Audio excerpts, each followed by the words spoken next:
In this video, we'll be hunting a box of pennies, as well as seeing if we make any progress to the Penny Hunt and Fill album. We'll of course be looking for any wheat scents from 1958 or older. We'll also be looking for any proofs, foreigns, heirs or varieties, or any other cool things we can find, as well as setting aside any copper and seeing how much we can fill the copper jar. We are just going to do a one box hunt for this video, so I will be bringing you in on all of the Canadian finds. And since it's one box, it might be hard to make any progress to the album, but hopefully we can get lucky and get some good finds for the album. Anyways, let's start the hunt, and I'll bring you in when we have our first find. Roll 5, and I just uncovered the first wheat scent, and it is 1941, minted in San Francisco. And I did look, we do already have the 41S, but either way, wheat scent number 1 gets us on the board. Same roll, and we have wheat scent number 2. That was one away from being an ender at the back of the roll. That's why I didn't see it by the edge. And this one is 1944 Denver. Next roll, and I just uncovered wheat scent number 3, and it is our first from the 50s, 1950 from Denver. Just opened roll 9, and I see the edge of wheat scent number 4 right here near the back of the roll. 4 wheat scents and 9 rolls is pretty good for the box so far, and this one is in 1957 out of Denver. Next roll, and I just uncovered wheat scent number 5 of the box already, just one away from being an ender, and this one is another 1944 Denver. Just opened roll 11, and I see the edge of the first Canadian scent of the hunt right here. It looks like it could be an older one maybe. And it's slightly older, but not really that old, just in 1972.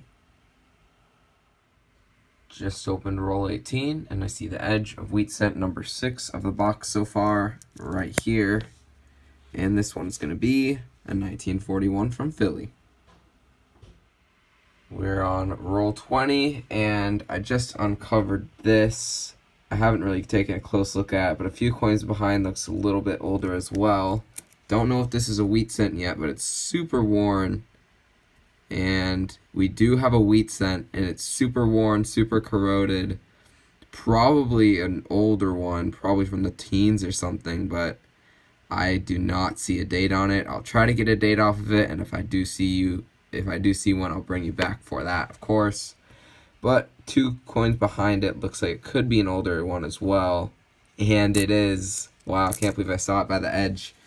It's a 1918 from Philly. This is a really common year, and we do already have it in the album. But either way, Teens Wheat Scent here, probably another Teens Wheat Scent there, just a couple coins apart. I'll definitely try my hardest to get a date off that one. It would be great if it would go on the album. I'll bring you back if I see one, but if not, I'll see you on the next find. That was an awesome roll.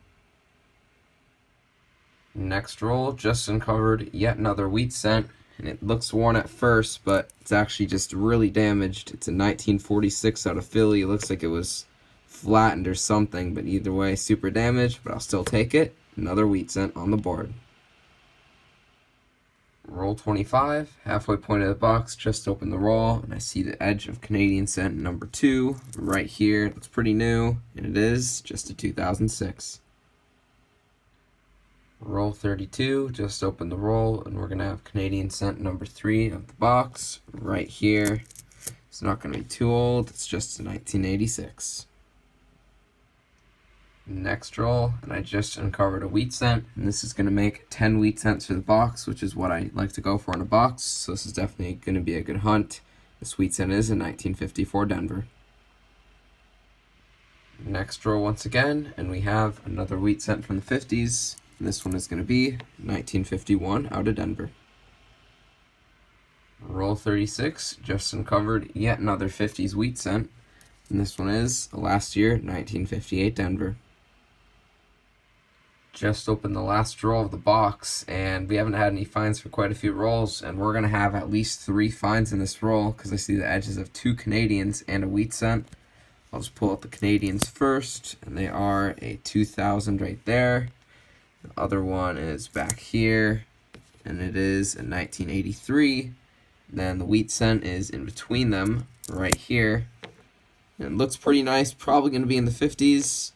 and it is a last year 1958 out of Denver. That's a great way to end the box. I'll look through this roll, and if there's not anything else, I'll bring you in for the wrap-up. Penny box has been hunted, so let's go over the finds. We only ended up with 2 1959s, 11 estimates, and 14 2009s. Foreigns we ended up with 5, all of them were Canadian, ranging from 1972 through 2006.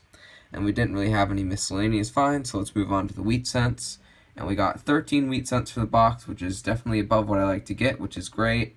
And 2 of them were pre-40s, both of them from the teens. One is a 1918, which I can actually see the date on.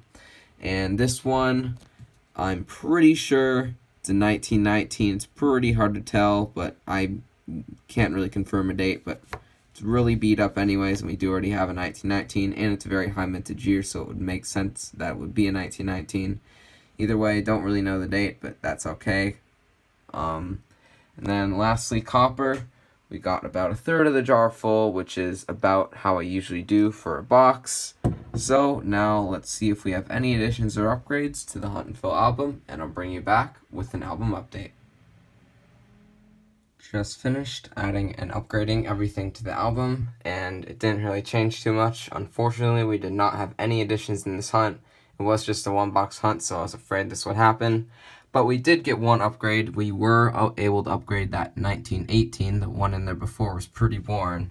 But for a 1-box hunt, one upgrade, especially in the teens, is not too bad either way.